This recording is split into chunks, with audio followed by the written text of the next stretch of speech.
Hello and welcome. As you may be already aware, I have a wide variety of interests. As an author and editor, and as an artist, and as a photographer, I particularly like flowers. I'm also a gardener, and I'm going to use some of those clips together with this introduction. I will wait until I hear back from all of you to determine which way my future efforts may lead. I hope that you enjoy this set of clips. It's to do with my effort to re-stratify the or replant, I guess, the native original species back into our forests and streams and fields. And I think that they have a much better survival than the imports. They've evolved here, and they're much more in balance with the local insects and other pollinators. Anyway, thank you. I'll cut over to the flower show, the flower or wild plant show, and we'll talk to you soon. Thank you. Hello. One of my hobbies is reintroducing native species of plants and flowers into our local area, here in my case in Vancouver, Canada. We've had so many imports over the last centuries that they've overwhelmed some of our native species, and some are very beautiful. This first one is a prairie cornflower. It also is called Mexican hat. A second species that we have, not necessarily to the west coast here in the Pacific Northwest where I am, but is native to eastern New England, and it is a species of aster, Novea anglaeus.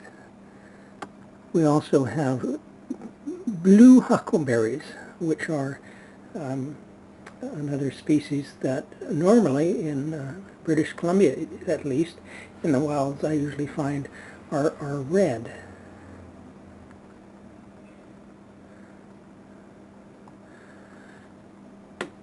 This beautiful blue flower is a camas. It's a common camas that's native to North America.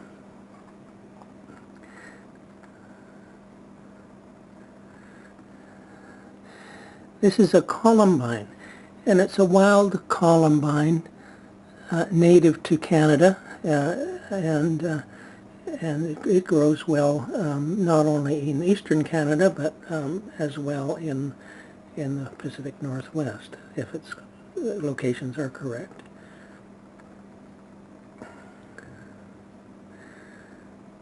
This is a blue iris, also known as a flag by some. It is native to eastern Canada, but it grows well here in the west.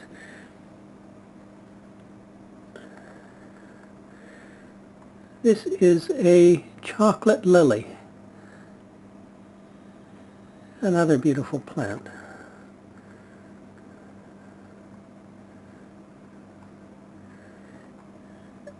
And a white fawn lily.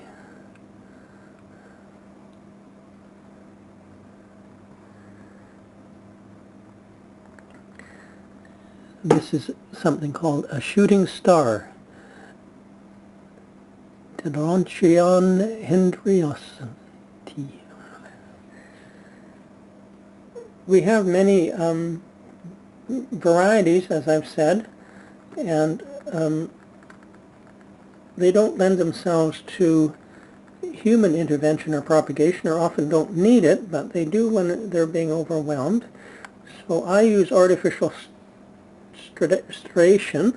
Amongst other things, I gather the seeds in the fall when they're there, and wildflower seeds, as many of you may know, are terribly tiny.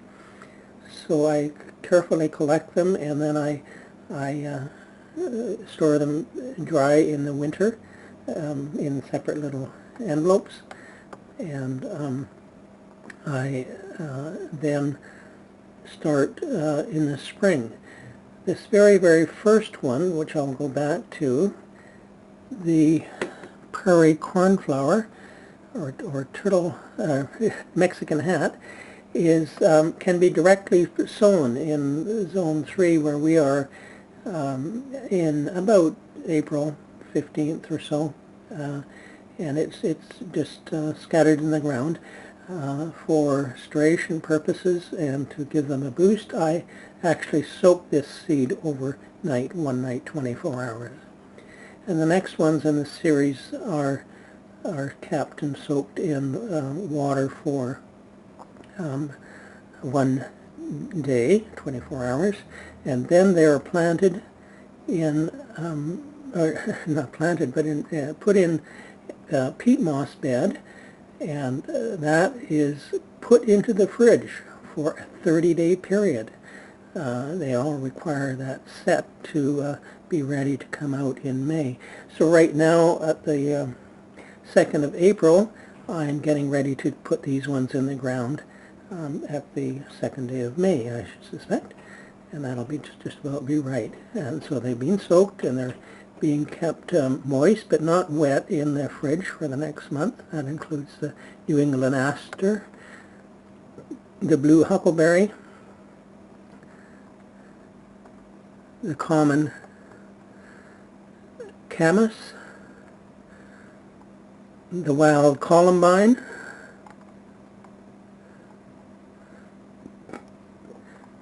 the blue iris or flag,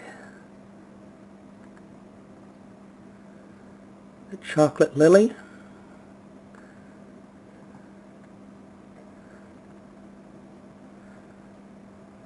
the white lily, and the shooting star. I'm going to discontinue this clip here and prepare a clip amended with other flowers and plants, and I will also do an introductory comment on me and my place and about me a little bit. Thank you.